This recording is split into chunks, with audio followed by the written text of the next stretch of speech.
What's going on, everyone? Welcome back to the Lost Tangent Outpost. My name is Spada. Today we're doing something very different. I suspect this will not be a particularly popular video because it's not covering like multiverses or anything particularly interesting, honestly. This is really just me talking about a personal project I did. In the off chance that there are viewers here that aren't already part of my community, welcome. This is definitely not the normal content I make, but I hope you enjoy the video and it encourages you to look through the rest of my content. So if you clicked on this video, you already know that this video is about me trying to make my own Warcraft fighting game. I thought it would be fun to do this in a way where I sort of explain how I came up with the idea and how I went about making what I've made so far. And obviously I'll be showing you some gameplay while explaining how I built it to function as a fighter. Okay, so when Warcraft 3 came out, I was in middle school.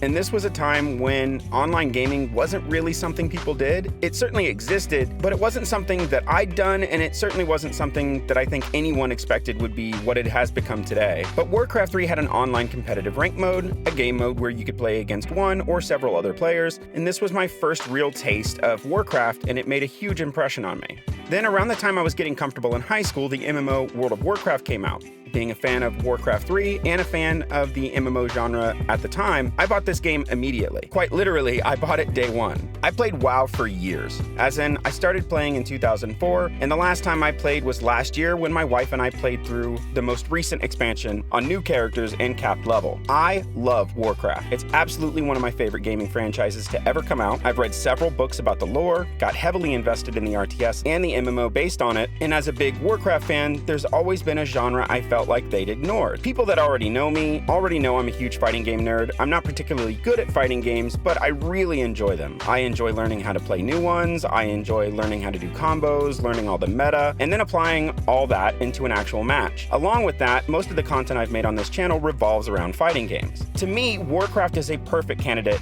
for the fighting game genre. There's a wealth of characters to build out a roster, they're all super unique and have interesting abilities and powers, not to mention that there are aspects of the story that could be explored using this genre and personalities that could get more time to shine. Well, all of that is to say, since Blizzard doesn't seem to want to make one, I decided to try. Now, I'm not in any way a professional in this field. I'm also not a professional artist, combat designer, user interface designer, or any of the things that come with game development. While I have a lot of hobbies in a lot of fields, some of which do kind of fit adjacently, I definitely do not have any expertise and certainly not enough to make a full-fledged fighting game. So I first set out to find a shortcut. What's a game engine that's built for fighting games? In the past, whenever I've been interested in trying to make something like this, I've looked at engines like Unreal and Unity. They're both free and fairly easy to use, but neither of them naturally fit the fighting game genre. They absolutely can be used to make amazing fighting games. In fact, Unreal and Unity have been the engines of choice for almost every major fighting game that's come out in the last several years. But in order to make those games, the developers all had to have much more skill and much more familiarity with game development to build around the engine and create something that not only works, but works well and is fun.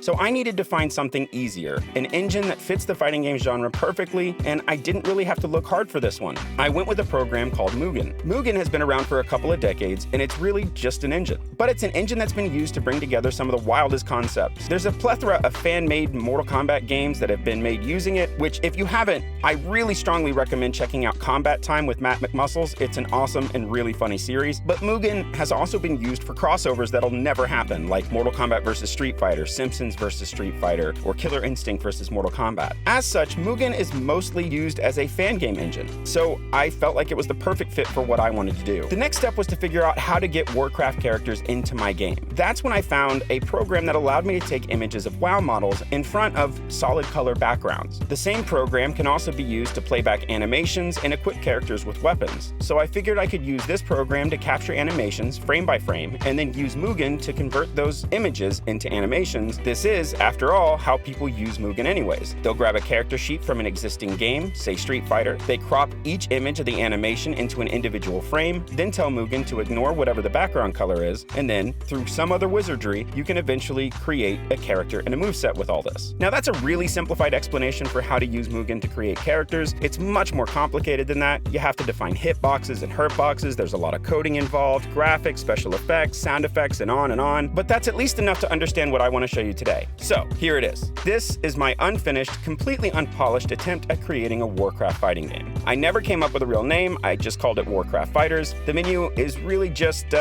well, it's just there to get you from one place to another. I threw it together pretty quickly so that I could create something that doesn't look too ugly, but at least keeps everything in theme. Now, to show you what I've actually made so far, I'm gonna go into training because if I go into an actual game mode, it'll be too obvious how broken everything is. So here's the character select screen. Wow, so many characters, right? Like, look, you got Thrall, and look, another Thrall.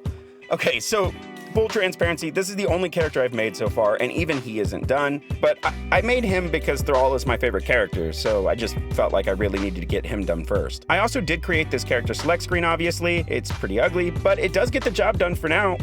So once I've selected a character with both player 1 and player 2, it gives me the option to select a stage down at the bottom. Now, it says that there are 3 stages, but there's really only 2. The arena stage was one that I created using screenshots of Stranglethorn Vale, and that one has been busted for a while, but both Durotar and Orgrimmar are completely functional, so here's a look at both of those. Durotar is really just a simple layering of 2 images, with one moving at a faster scroll rate than the other. This kind of gives the illusion of a 3D stage, but it's obviously not. Orgrimmar took much more effort, as the stage uses something the engine calls Parallax. Now, Parallax isn't like a new technology, and it's not exclusive to Mugen. It's been around for quite some time, but at least in Mugen, it serves to allow me to use multiple 2D images and create a fake 3D look. I also use this as an excuse to try to put a character into the background to see how much memory it would use. Both of these stages are pretty cool, but I think I like Durotar the most. It's not as fancy, but it just makes the character stand out better. Orgrimmar just doesn't work as well to me because the characters just don't read that well. In either case, those are the stages,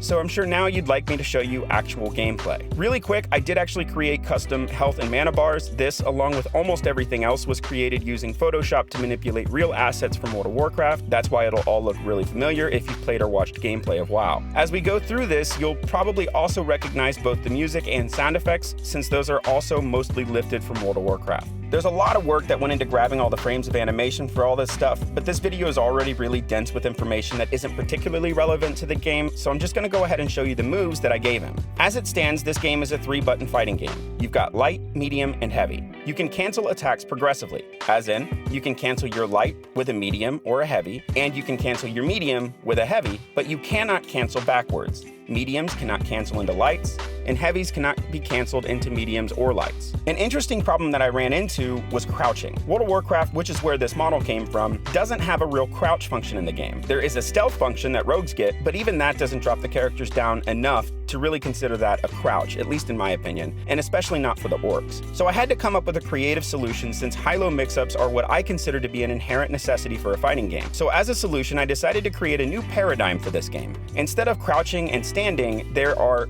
resource states and physical states. The physical state is the neutral state. This means that any button pressed in this stance will not cost any meter and will just be a physical attack. But the resource stance is what all characters will have to enter in order to do their specials. This solves 2 problems. For one, it gives the game a much simpler input for special moves, since none of them require a quarter circle, half circle, or DP motion. But it also replaces crouch with something unique. Now, I never finished working this out, but basically the idea was that instead of having overheads and lows, there would be resource moves that require a specific block, either a physical or resource block. In Thrall's resource state, his pose changes, and he takes the pose of someone about to cast a spell, befitting a shaman, obviously. He has 3 resource attacks. His light resource fires a bolt that electrocutes and stuns the enemy. His medium resource raises earthy spikes from the ground away from Thrall and toward his opponent. This move knocks his opponent into the air, creating juggle opportunities. Then his heavy resource summons a ghost wolf to charge at his opponent. This is a reference to one of his abilities in Warcraft 3, and this attack also knocks his opponent all the way against the wall, causing a wall bounce. All of his physical attacks can cancel into resource attacks, but resource attacks can only be canceled into his super, which we'll get to here in a minute. There are also 2 jump attacks. Now, I've only finished 2 of these, his jumping light and his jumping medium. His jumping medium can also be canceled into his jumping light if you have enough time before hitting the ground. Now, I built this character with the idea that assuming you have the meter for it,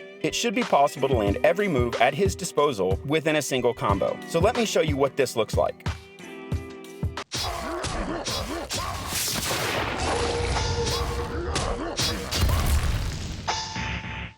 All right, and that leaves me with one more thing to show you, and that's the super. I had an idea in my head for what this was basically gonna look like, and I tried my best to match what it looked like in my head, but it didn't really exactly match perfectly. In either case, I'm pretty happy with how it comes together, so let me go ahead and show you what it looks like to land every attack, every resource attack, and his super all in a single combo.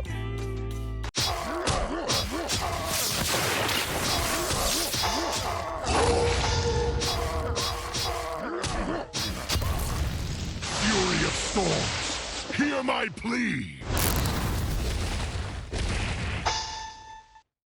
All right, and that's my game. It's not super polished, it's not done, and it's really buggy. There's a lot of work that's still left to be done, but I'm super proud of what I was able to do over the course of a couple of months using just my free time. There's a lot more to share about this, characters that I planned on making, the theme and story I came up with for the game, other kinds of art and things that didn't make sense to show here. Anyways, this is a very unusual video for me, but I really wanted to share this all with you. It's not even really the only thing I worked on last year. If you guys would like me to, I'd love to share the other stuff I worked on, but also if you guys would like me to make another video explaining the other ideas that I had for this game, go ahead and let me know, I'd be happy to. But in either case, that's Warcraft Fighters, so let me know down in the comments what you thought of it. If Warcraft Fighters was a real thing, would you be into it? Would you buy it? Who would you like to see in it? All right, everyone, that's it from me. I hope y'all all have an awesome week, and I'll see you guys in the next Living Roster video. Until next time, later.